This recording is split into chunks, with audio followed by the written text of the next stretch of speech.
السلام علیکم ورحمۃ اللہ وبرکاتہ۔ آئیے آج معاشرے کی ایک ایسی برائی کے بارے میں بات کرتے ہیں جس نے ہماری فیملی سسٹمز کو بہت افیکٹ کیا ہوا ہے، اور وہ برائی ہے اولاد کی نافرمانی۔ یا ہم یہ بات نہیں کرنے بیٹھے ہوئے کہ ماں باپ کیا کر رہے ہیں، ہم بات یہ کرنے بیٹھے ہوئے ہیں کہ آپ کیا کر رہے ہیں اولاد کی حیثیت میں۔ کیونکہ دیکھیں، ہم نے اپنے نامہ اعمال میں اپنے اعمال کا حساب دینا ہے، ہم نے کسی اور کے عمل کا حساب نہیں دینا۔ کوئی ناانصافی کرتا ہے تو وہ خود ذمہ دار ہے، لیکن اس کی ناانصافی کو بیس بنا کے ہم ناانصافی نہیں کر سکتے، ہم دین کے قوانین کو نہیں توڑ سکتے۔ اگر ماں باپ کہتے ہیں اولاد سے کسی ایسے کام کی کرنے کے لیے جو قرآن اور حدیث کے خلاف ہے، تو وہ کام اولاد نہیں کرے گی، لیکن احسن طریقے سے منع کرے گی۔ آئیے میں آپ کو سیرت النبی صلی اللہ علیہ وآلہ وسلم میں ایک واقعے کی طرف لے چلتا ہوں، جسے امام طبرانی نے بھی روایت کیا ہے، اور اسی طرح اس کو امام بیہقی نے دلائل النبوہ میں بھی روایت کیا ہے، اور شعب الایمان میں بھی روایت کیا ہے۔ ایک لڑکا ہے مدینے میں جو سخت بیمار ہے اور بچنے کی کوئی امید نہیں ہے۔ آس پاس موجود لوگ اسے کہتے ہیں پڑھو لا الہ الا اللہ محمد الرسول اللہ، وہ کہتا ہے میں نہیں پڑھ سکتا، میں نہیں پڑھ پا رہا ہوں۔ میں جب یہ جملہ ادا کرنے کی کوشش کرتا ہوں، مجھے سم تھنگ اسٹاپنگ می، کچھ چیز مجھے روک دیتی ہے، میں یہ جملہ نہیں کہہ پا رہا ہوں۔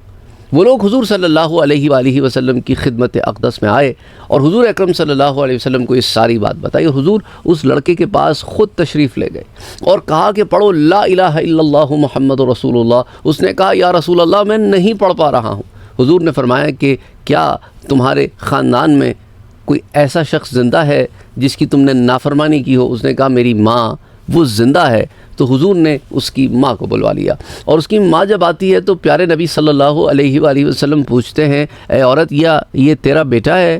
وہ کہتی ہیں ہاں یہ بیٹا تو میرا ہی ہے۔ تو حضور نے فرمایا اچھا اگر ہم یہاں آگ کا ایک الاؤ لگائیں اور اس میں اسے ڈال دیں؟ تو کہنے لگی نہیں یا رسول اللہ صلی اللہ علیہ وسلم، میں سفارش کرتی ہوں اس کی۔ حضور نے کہا تو اسے معاف کر دے، تو نے اسے معاف نہ کیا تو پھر اس نے آگ میں ہی جلنا ہے۔ تو اس نے کہا یا رسول اللہ صلی اللہ علیہ وسلم میں اسے معاف کرتی ہوں۔ حضور اکرم صلی اللہ علیہ وسلم نے اس سے کہا اچھا اب کلمہ پڑھ۔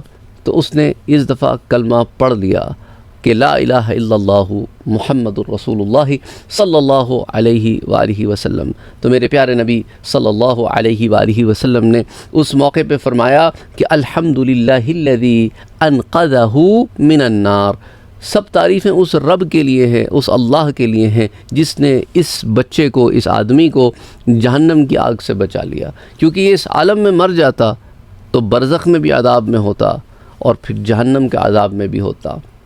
اللہ سبحانہ و تعالی ہم سب کو محفوظ رکھے ان تمام کاموں سے کہ ہم جہنم کا ایندھن بنیں۔ اللہم صلی علی محمد وعلی آل محمد صلی اللہ علیہ وآلہ وسلم۔